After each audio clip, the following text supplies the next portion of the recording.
అందరికంటే ముఖ్యంగా ఈ రోజు ఎవరి కోసమైతే లింగంపేట వచ్చినామో ఆ సాయిలన్నకు ఏప్రిల్ 14 నాడు అంబేద్కర్ జయంతి నాడు ఏ లింగంపేటలో డాక్టర్ బాబాసాహెబ్ అంబేద్కర్ విగ్రహం దగ్గర అవమానం జరిగిందో అక్కడనే నీకు సన్మానం చేస్తాం, కేసీఆర్ గారి శిష్యులం, కేసీఆర్ గారి సైనికులం అని చెప్పి ముందుకొచ్చి ఇవాళ సాయిలన్నను మీ అందరి సమక్షంలో ఆయన చేసిన పోరాటాలు, ఉద్యమంలో ఆయన చేసిన పని, అదే విధంగా ఈ గడ్డ మీద ఎక్కడైతే అవమానం జరిగిందో అక్కడే మీ అందరి సాక్షిగా వారికి నేను హృదయపూర్వకంగా చెప్తా ఉన్నా, సాయిలన్న నీకు జరిగిన అవమానం నీ ఒక్కరికి జరగలేదు.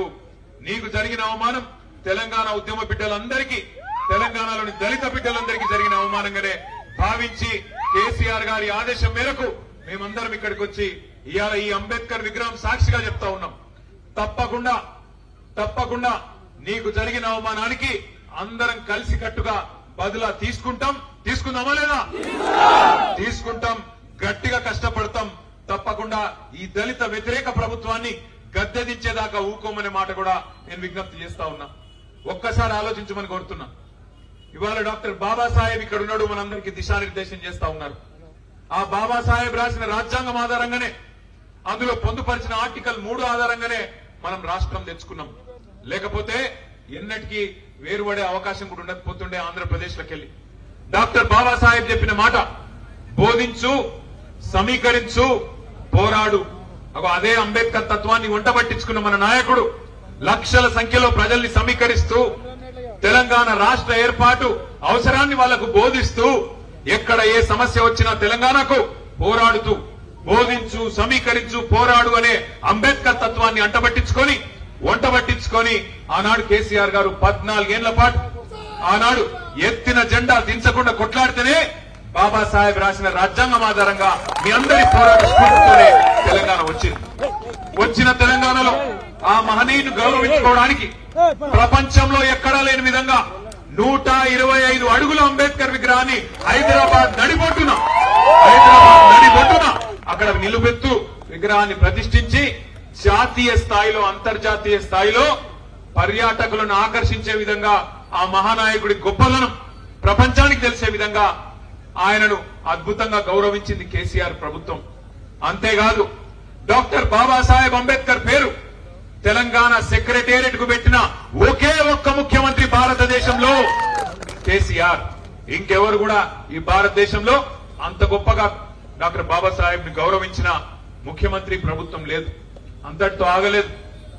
దళితుల జీవితాల్లో ఒక అద్భుతమైన మార్పు తీసుకురావాలని చెప్పి కొద్ది మందికైనా సరే దఫాలుగా న్యాయం చేసుకుంటూ పిండి కొద్ది రొట్టె అన్నట్టు వంతుల వారీగా, దశల వారీగా రాష్ట్రంలోని మొత్తం 18% జనాభా లక్షలాది దళిత కుటుంబాలకు న్యాయం చేయాలన్న ఉద్దేశంతో ఒక దళిత బంధు అనే పథకాన్ని తెచ్చిండు. సరే, దాని మీద కూడా చాలా మంది చాలా మాట్లాడిండ్రు. ఇప్పుడున్న ముఖ్యమంత్రి రేవంత్ రెడ్డి ఆనాడు మాట్లాడిండు. ఇప్పుడున్న ఉప ముఖ్యమంత్రి బట్టి విక్రమార్క మాట్లాడిండ్రు. ఏం చెప్పిండు? కేసీఆర్ 10 లక్షలు ఇస్తుండు, మేము 12 లక్షల రూపాయలు ఇస్తాం అని చెప్పి చేవెళ్లలో మల్లికార్జున్ ఖార్గే గారు, ఆల్ ఇండియా కాంగ్రెస్ కమిటీ అధ్యక్షుడు, ఆ పెద్ద మనిషిని తీసుకొచ్చి ఆయన చేతుల మీదకెళ్లి ఎస్సీ ఎస్టీ డిక్లరేషన్ అని చెప్పి ప్రకటించి రాష్ట్రంలోని దళితుల ఓట్లు కొల్లగొట్టింది. ఒక 12 లక్షలు ఒకటే కాదు చెప్పింది, ఇంకా చాలా ముచ్చట్లు చెప్పిండ్రు. ఎస్సీ ఎస్టీ డిక్లరేషన్ ల 26% రాష్ట్రంలోని దళితులు, గిరిజనులు కలిపితే 26% ఉన్నారు. అన్ని ప్రభుత్వ పనులల్లా 26% మీకు ఇస్తామని చెప్పిండ్రు. అట్లే మీకు తెలుసు, లెక్కలేని మాటలు, ఒకటి కాదు, 2 కాదు. కేసీఆర్ 10,000 ఇస్తే రైతులకు నేను 15,000 ఇస్తా. కేసీఆర్ ముసలోళ్లకు పెన్షన్ 2,000 ఇస్తే నేను 4,000 ఇస్తా. కేసీఆర్ ఇంట్లో ఒక ముసలవ్వకో ముసలయ్యకో ఇస్తుండు, నేను ఇద్దరికి ఇస్తా. అత్తకు 4,000, కోడలకు 2,500. చెప్పిరా లేదా? వచ్చినాయా? మరి అక్కడ ఫ్లెక్సీలో రాసుకున్నారు, ఎల్లారెడ్డి అభివృద్ధి ప్రదాతనట. 18 నెలల్లో ఎల్లారెడ్డి అభివృద్ధి ఏం జరిగింది? మన పైసలు వచ్చినాయా? కొత్తగా ఏమైనా తండోపతండాలుగా సీక్రెట్ గా అమెరికాకి వెళ్ళి వస్తున్నాయి. మీకు అమెరికాకి వెళ్ళి ఏమైనా వస్తున్నాయేమో, మీరు మాకు చెప్తలేరు కానీ ఎక్కడ మరి ఎల్లారెడ్డి అభివృద్ధి ప్రదాత? ఒకసారి ఆలోచన చేయమని కోరుతున్నా. దళితులకు మాటిచ్చిర్రు ఎస్సీ ఎస్టీ డిక్లరేషన్ లా. ఏం చెప్పిండ్రు? దళితుడు ఇల్లు కట్టుకున్నా, గిరిజనులు ఇల్లు కట్టుకున్నా 6 లక్షల రూపాయలు ఇస్తామన్నారు. మిగతా వాళ్ళకి 5 లక్షలు, దళితులు గిరిజనులు అయితే 6 లక్షలు ఇస్తామన్నారు. 6 పైసలను వచ్చినాయా? ఇంకా నమ్ముదామా? ఎంత సిగ్గులేని ప్రభుత్వం ఇది అంటే అన్నా, ఎంత సిగ్గులేని ప్రభుత్వం అంటే ఈ ప్రభుత్వం రైతుల గట కేసీఆర్ ఇచ్చిన దానికంటే ఎక్కువ ఇస్తామని చెప్పి, కేసీఆర్ 10,000 ఇస్తే మేము 15,000 ఇస్తామని చెప్పి 2 సార్లు రైతు బంధు ఎగ్గొట్టి మొన్న మళ్ళొక్కసారి అరకొరగా వేసి ఇక చేసుకోండి సంబరాలు అంటుండు. ఏది ఏక రైతు బంద్ వేసి 2 సార్లు ఎగ్గొట్టి ఇప్పుడు ఎలక్షన్లు వచ్చినాయి కాబట్టి, ఓట్లు వచ్చినాయి కాబట్టి ఇప్పుడు డబ్బలలో మళ్ళా ఓట్లు వేసేది ఉన్నది కాబట్టి రైతు బంద్ వేసి ఇక చేసుకోండి సంబరాలు అంటున్నాడు. వేద్దామా మరి? మళ్ళా గుద్దుదామా? మీ ఇష్టం. నేనేమంటున్నా అంటే మాకేం నష్టం లేదు, మాకేం కష్టం రాలే. మీరు ఏడ కూర్చోమంటే కాడ కూర్చుంటాం. మీరు ప్రభుత్వం నుండి కేసీఆర్ ముఖ్యమంత్రిగా ఉండాలి, పని చేయాలి, మళ్ళా బాగుండాలంటే మీ చేతుల్లోనే ఉన్నది. వద్దు మేము గిట్లనే మోసపోతాం, వాని లంగ మాటలు వాని తిట్లు అవే బాగున్నాయి, అవే ఇంటాం, అవే చూసుకొని మురుస్తాం, అవిటితోనే మా కడుపు నింపుకుంటాం అంటే మీ ఇష్టం. మాకు వచ్చిన ఇబ్బంది ఏం లేదు. ఎందుకంటే ప్రజాస్వామ్యంలో ఆ బటన్ ఒత్తే శక్తి మీకే ఉన్నది. ఎవరు ఏం చెప్పినా, ఎన్ని డైలాగులు పెట్టినా, ఎన్ని కథలు పడ్డా అల్టిమేట్ గా మా తలరాత రాసే శక్తి మీ చేతుల్లో ఉన్నది, లింగంపేట చేతుల్లో ఉన్నది, తాడవాయి చేతుల్లో ఉన్నది, ఎల్లారెడ్డి చేతుల్లో ఉన్నది, మీ సదాశివ నగర్ ప్రజల చేతుల్లో ఉన్నది. నేను దయచేసి మిమ్మల్ని కోరేది ఒకటే, ఒక రకం మోసం కాదు.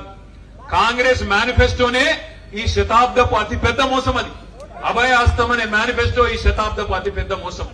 వాళ్ళ చేతిలో మోసపోనాడు వాడు లేడు. ఎన్ని మోసాలు, ఎన్ని మాటలు. రైతులకు ఏం చెప్పిండు? ఊరుకుండ్రి, 2 లక్షల రుణం తెచ్చుకోండి. కేసీఆర్ మాఫ్ చేసినా కూడా ఇప్పుడు అర్జెంట్ గురుకుర్రి బ్యాంక్ కాడికి 2 లక్షలు తెచ్చుకోండి, నేను వస్తూనే ఉన్నా, సంతకం పెడతానే ఉన్నా అన్నాడు. ఏడ శురువైంది కథ రుణమాఫీది, ఏడ ముగిసింది. 50,000 కోట్లు మొత్తం రుణమాఫీ చేయాల్సి ఉంటదని చెప్పి బ్యాంకులు చెప్పారు రేవంత్ రెడ్డికి. 50,000 కోట్లు చెప్తే రేవంత్ రెడ్డి గారు డిసెంబర్ 2023లో ఒక 10 రోజులైంది ముఖ్యమంత్రి అయి మీటింగ్ పెట్టిండు. బ్యాంకులు 50,000 కోట్లు కావాలి సార్ అని చెప్పారు. చెప్తే గుడ్లు తేలేసిండు. మామూలు ఇదేదో పెద్దగున్నది కథ అని తెలియక చెప్పినా, ఇరుక్కపోయినా ఏం చేయాలని చెప్పి తెల్లారెక్కడో మీటింగ్ పోయి ముందు రోజు బ్యాంకులు 50,000 కోట్లు అని చెప్తే ముఖ్యమంత్రి అంటాడు, ఏమున్నదా కడుపు కట్టుకుంటే 1 సంవత్సరం 40,000 కోట్లు కట్టేయచ్చు, కడుపు కట్టుకుంటే ఎడమ చేత్తో ఇచ్చేయచ్చు 40,000 కోట్లు అన్నాడు. 40,000 కోట్లకు ఆయన 10,000 మింగేసిండు తెల్లారి వరకు. మళ్ళా తెల్లారో మర్నాడు కేబినెట్ మీటింగ్ పెట్టిరు, మంత్రులందరూ కూర్చున్నారు. కూర్చొని తెల్లారి కేబినెట్ లా 40,000 కోట్లు కాదు 31,000 కోట్లే అన్నారు. మళ్ళా 9,000 మింగింది, 31,000 కోట్లు అన్నారు. సరే అది కూడా ఏందో చూద్దాం అనుకుంటుంది. మళ్ళా మేమందరం, నేను ప్రశాంత్ అన్న అసెంబ్లీకి పోయినాం, సీనన్న కౌన్సిల్కి పోయినాం. పోతే బడ్జెట్ పెట్టిరు. బడ్జెట్ లో చూస్తే 26,000 కోట్లే అన్నారు. మళ్ళా 5,000 కోట్లు మింగింది. ఏడవైనరబై ఇవన్నీ అనుకుంటే మళ్ళా తెల్లారో మర్నాడో ఆయన నెలకో 2 నెలలకో ఆ ఉప ముఖ్యమంత్రి గారు చెప్తున్నాడు, బ్యాంకులతో మాట్లాడుకుంటే ఇంగ్లీష్ లో చెప్తున్నాడు, మనము పైసలు వేసినాము కానీ మొత్తం అందలేదు అన్నాడు. ఎంత వేసినామని చెప్పిండు ఎరికేనా? 12,000 కోట్లు. కథ మొదలైంది 50,000 కోట్ల కాడ, కథ ముగిసింది 12,000 కోట్ల కాడ. అంటే మరి 38,000 కోట్లు ఏడవైనాయి, ఎక్కడికి పోతున్నాయి? ఎటు? పక్క మాట టకీ టకీ మన పడుతున్నాయి అన్నాడు. టకీ టకీమని టకీమని ఒక రాహుల్ గాంధీ ఖాతాలో మాత్రం జోరుదారు పడుతుంది. టకీ టకీమని మూటలు మాత్రం ఢిల్లీకి పోతున్నాయి. మా ఆడబిడ్డలు ఉన్నారు కాడ, అమ్మా తులం బంగారం వచ్చిందా? 2,500 వచ్చిందా? మళ్ళా ఓటేద్దామా కాంగ్రెస్ కు? ఎత్తిరి కదా ఎల్లారెడ్లే. మరి ఈ మనుషులను ఒడగొట్టుకుంటారు, ఆయన తెచ్చుకుంటారు. నేనేమంటున్నా అంటే ఒక్క మాట మీరు యాద పెట్టుకోండి. ఒక బోనస్ అన్నాడు, 500 రూపాయల బోనస్ వచ్చిందా? అన్ని పంటలకు బోనస్ అన్నాడు. ఎలక్షన్లకు ముందేమో దొడ్డు వడ్లకు బోనస్, ఎలక్షన్లైనా మొత్తం బోగస్, ఏం లేదు. నేను ఇదివరకే చెప్పిన అసెంబ్లీలో మళ్ళీ చెప్తున్నా, ఈ ముఖ్యమంత్రిలో ఒక అపరిచితుడు ఉన్నాడు లోపల. ఒకడు రాము, ఒకడు రెమో. ఆ రెమో ఎట్లుంటది కథ అంటే, రాము అనేటోడేమో అందరికి బోనస్ ఇస్తా అంటాడు, దొడ్డు వడ్లకు ఇస్తా అంటాడు, సన్న వడ్లకు. రెమో అనేటోడు ఏం చెప్తాడు, నేను ఎప్పుడన్నా బోనస్ లేదు మనలేదు అంటాడు. రాము అనేటోడేమో మరి బయటకు వచ్చేమో ఈ ఆంధ్ర కాంట్రాక్టర్లకు, ఈ ఈస్ట్ ఇండియా కంపెనీలకు కాంట్రాక్టులు పోతున్నాయి, కేసీఆర్ ఉండగా నేను వచ్చినాక మొత్తం మార్చేస్తా అంటాడు. ఇప్పుడు రెమో అన్నట్టు ఏం చెప్తాడు, మళ్ళా ఆంధ్రోలను పిలిచి వాళ్ళకి పెద్దపీట వేసి మళ్ళా కాంట్రాక్టులు వాళ్ళ చేతుల్లోనే పెడతాడు. ఇట్లా చెప్పుకుంటా పోతే ఒకటి రెండు కావు, రేవంత్ రెడ్డి కథలు 100 ఉన్నాయి. ఒక ఎస్టీలను రైతులనే కాదు, ఆడబిడ్డల్ని మోసం చేసిండు, ఆఖరికి మన పిల్లల్ని మోసం చేసిండు. కేసీఆర్ కేటీఆర్ ఇద్దరు ఉద్యోగాలు ఉడగొట్టురి, నేను 2 లక్షల ఉద్యోగాలు ఇస్తా అన్నాడు మొదటి సంవత్సరంలో రాహుల్ గాంధీ. వచ్చిన ఎల్లారెడ్డిలో ఉద్యోగాలు బాగా బరాబర్ వచ్చినాయి, మీరు అవద్దని చెప్తున్నారు. రేవంత్ రెడ్డి చెప్తుండు సంవత్సరానికి 60,000 ఉద్యోగాలు ఇచ్చేసిండట, మిగతా ఇస్తాడట. ఎవరికైనా సిగ్గని ఉండాలి, మంది కూటిన పిల్లలు మా పిల్లలు అని చెప్పుకుంటారు ఎవడన్నా? కేసీఆర్ ఇచ్చిన ఉద్యోగాలు, కేసీఆర్ గారి టైంలో ఇచ్చిన నోటిఫికేషన్లు, ఇంటర్వ్యూలు అన్ని అయిపోయి కోర్టులు ఆగితే నువ్వు వచ్చినాక కాగితాలు ఇచ్చే అధికారం నీ చేతికొస్తే అవి నేను ఇచ్చిన ఉద్యోగాలని చెప్పుకుంటాడు. సిగ్గున్నదా ఏమన్నా ముఖ్యమంత్రి గారి? కేసీఆర్ కట్టిన ఫ్లైఓవర్లకు రిబ్బన్లు కట్ చేయాలి, కేసీఆర్ గారు చేసిన ప్రాజెక్టులు అక్కడ పోయి నెత్తి మీద నీళ్లు చల్లుకోవాలి, కేసీఆర్ ఇచ్చిన ఉద్యోగాలకు కాగితాలు ఇవ్వాలి, నేనే చేస్తున్నా అని చెప్పుకోవాలి. మీరు ఒక్క మాట దయచేసి ఆలోచన చేయండి. మాట్లాడితే ఈ మధ్యన కాంగ్రెస్ వాళ్ళు ఒక సన్నాయి నొప్పులు నొక్కుతున్నారు, ఒకటే రాగం ఎత్తుకున్నారు. కేసీఆర్ మొత్తం అప్లపాలు చేసిపోయిండు, మేమేం చెప్తాం అని మాట్లాడుతున్నారు. ముఖం బాగా లెక్క వెనకటికి కూడా అద్దంబల కొట్టుకున్నాడు. అరే నేను అడుగుతున్నా, కాంగ్రెస్ వాళ్ళు ఒక్కసారి యాద్ చేసుకొని గుండె మీద చేసుకొని చెప్పుర్రి. కరోనా వచ్చినప్పుడు మొత్తం ప్రపంచం అంతా ఆగమైపోయినప్పుడు, రూపాయి ఆదాయం లేనప్పుడు, కేసీఆర్ ఉన్నప్పుడు రైతు బంధు ఆగిందా? కళ్యాణ లక్ష్మి ఆగిందా? కేసీఆర్ కిట్ ఆగిందా? ముసలోళ్ళ పెన్షన్లు ఆగినాయా? గురుకులాల సన్నబియ్యం పెట్టుడు ఆగిందా? మరి ఏం ఆగలేదు కదా. రూపాయి ఆదాయం లేకపోయినా కేసీఆర్ నడపలేదా? నడిపేటోడికి దమ్ముంటే, నడిపేటోడు మొగోడైతే, ఎటుగానోళ్ళు నడితే గిట్లే ఉంటుంది. మరి ఎటుగానోళ్ళు నడితే గిట్లే ఉంటది అంటున్నా. నడిపేటోడు మొగోడైతే, నడిపేటోనికి నిజంగా దమ్ముంటే ఆదాయం పుడుతుంది, సంపద పుడుతుంది, పేదలకు అందుతుంది. ఇలా నడపరాక నాచినాయే ఆంగం తేడా అంటారు చూడు. నాచినాయే డాన్స్ చేయరాదట, కింద బాగలేదు అంత మొత్తం అంతా ఎత్తులు దంపులు అంటారు. ఒకట్లున్నది రేవంత్ రెడ్డి కథ. నేను అడుగుతున్నా రేవంత్ రెడ్డి, మరి నువ్వే అంటివి కదా ఎలక్షన్లకు ముందు, తెలంగాణ రాష్ట్రం ధనిక రాష్ట్రం, నేను మొత్తం చేస్తా, కేసీఆర్ 10,000 ఇస్తే నేను 15,000 ఇస్తా. ఇక్కడ కౌలు రైతులు ఉన్నారా ఎవరన్నా? కౌలుదారులు మీకు ఉత్తరం రాసిండా రేవంత్ రెడ్డి? అప్పుడు రాసిండు 22 లక్షల మంది కౌలు రైతులకు రాసిండు. కౌలుదారులకు ఇస్తా, అసలులకు ఇస్తా, 15,000 అటు 15,000 ఇటు ఇద్దరికి ఇస్తా అన్నాడు. ఇలా మనిషి పీకిండు కౌలు రైతులకు. మేము ఆనాడే చెప్పినాం, ఆ రోజే చెప్పినాం, వీళ్ళంగా నమ్మకూడదు అని చెప్పినాం. కరెంట్ ఉంటుందా? అందుకే అంటున్నా, నేను మొన్న మా దగ్గర సిరిసిల్లకు పోతే ఒక రైతన్న వచ్చిండు, ఒక తాత. ఏం తాత బాగున్నాయా అన్న? ఏం బాగుండే అన్న. అంటే అదేమైంది నీకు అన్న? ఏమున్నదే, పాలిచ్చే బర్రెని ఇచ్చిపెట్టి తానే దున్నపోతుంది తెచ్చుకుంటే ఎల్లారెడ్డి దొడ్లో కట్టేస్తే ఇప్పుడు బాధపడబట్టి. ఇక్కడ ఇంత మంచి మనిషి ఉండగా నేను మీ అందరినీ ప్రార్థించేది ఒకటే, ప్రజాస్వామ్యం. ఇప్పుడు ఆ పోలీసు సాయిలన్నను బట్టలు ఉడదీసిండు. మనం ఏం చేయాలి? మరి ఒక్కటే పని చేయాలి. ఏ పోలీసుడైనా సరే, ఏ మస్తీ ఉన్న అధికారైనా సరే, లేదా బల్బు మాటలు మాట్లాడే ముఖ్యమంత్రి అయినా సరే, వీళ్ళందరికీ బుద్ధి చెప్పే శక్తి మీ చేతుల్లోనే ఉంది. ఎవరినో అడిగే అవసరం లేదు. రేపు జెడ్పీటీసీ, ఎంపీటీసీ, సర్పంచ్ ఎలక్షన్లు వస్తున్నాయి. ఎట్లనైతే సాయిలన్న బట్టలు వాళ్ళు ఇప్పినరో, వాళ్ళ బట్టలు మీ ఓటే తూట. ఇంకేం చేసి అక్కర్లేదు. వస్తారు మళ్ళా దగ్గరికి, అన్న అంటారు, బావ అంటారు, బామ్మడిది అంటారు, అల్లుడు అంటారు, తమ్మి అంటారు, దండం పెడతారు. గ్యారంటీ కార్డులు వంచిండ్రా ఇదివరకు మీ కాడ? ఒక్కటన్నా గ్యారంటీ అయిందా కనీసం? ఏ ఒక్కలకు కూడా ఒక్కటి కూడా జరగలే. అందుకే నేను అంటున్నా, ఇవాళ మన గురుకులాల్లో మన పిల్లలకు విషం పెడుతున్నాడు రేవంత్ రెడ్డి. 100 మంది పిల్లలను బలి తీసుకున్నాడు ఇప్పటికే. కానీ ఆయన మాత్రం ఏమ్లాడ గుడికి పోతే రేవంత్ రెడ్డి పెట్టిన తిన్న బువ్వ ఖర్చు ఎంతో తెలుసా? ప్లేటుకు 1,35,000 రూపాయలు.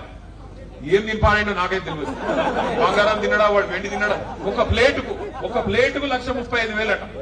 ఆ అందగాతలందరినీ పిలిచిండు చూడు, మిస్సుబాళ్ల మీద పెట్టిండు. సుందరాంగులను పిలిచిపెట్టిన భోజనానికి ఆయన ఖర్చు ఎంత ఎరికైనా? ప్లేటుకు ఒక్కొక్కల బువ్వకు 1,00,000. మరి 1,00,000 సుందరాంగులకు పెడతావు, నువ్వు ఏమ్లవాడకు వచ్చి తింటే 1,35,000 అవుతుంది. మా పొరగంల కనీసం 100 రూపాయలతో మంచి భోజనం పెట్టేస్తలేదా నీకు? లేవా పైసలు? బయట వాళ్ళకు పెడుతుంది మస్తుగుంటాయి. కానీ మన పిల్లలకు 6.5 లక్షల మంది పిల్లలు 1022 గురుకుల పాఠశాలల్లో కేసీఆర్ గారు పెడితే ఇదే ప్రవీణ్ కుమార్ గారు అద్భుతంగా నడిపిస్తే ఆనాడు ఎట్లుండే పరిస్థితి ఇవాళ ఎట్లయింది మన గురుకులాలు ఆలోచన చేయండి. మన దళిత బిడ్డలు, మన గిరిజన బిడ్డలు, మన బలహీన వర్గాల బిడ్డలు ఇవాళ వాళ్ళు చచ్చిపోతుంటే ఫుడ్ పాయిజనింగ్ అని రోజు ఒక్కసారి వస్తుంటే వార్తలు, గుండె అవిసిపోతుంటే చూసుకుంటా ఊకుందామా లేకపోతే కొట్లాడదామా ఆలోచించుంది. తెరలైన తెలంగాణను మళ్ళా మంచిగా చేయాలంటే ఒకే ఒక్క నాయకుడున్నాడు. ఆ నాయకుడు ఎవరు? కేసీఆర్ గారిని మళ్ళీ తిరిగి తెచ్చుకుందామంటే ఒకసారి పిడికిల్లా ఆ మిద్దె మీద సగం ఉన్నారు. ఏం సంగతి? కాంగ్రెస్ వల్ల స్పీచ్ ఇన్నందుకు వచ్చిరా మీ వానికి రిపోర్ట్ చేసినందుకు వచ్చిరా? వెనకాల వాళ్ళకి ఏమైంది రాబోయ్? కేసీఆర్ కావన్నా పక్కన అక్క, అక్కడున్న అక్కలు జై తెలంగాణ, జై తెలంగాణ.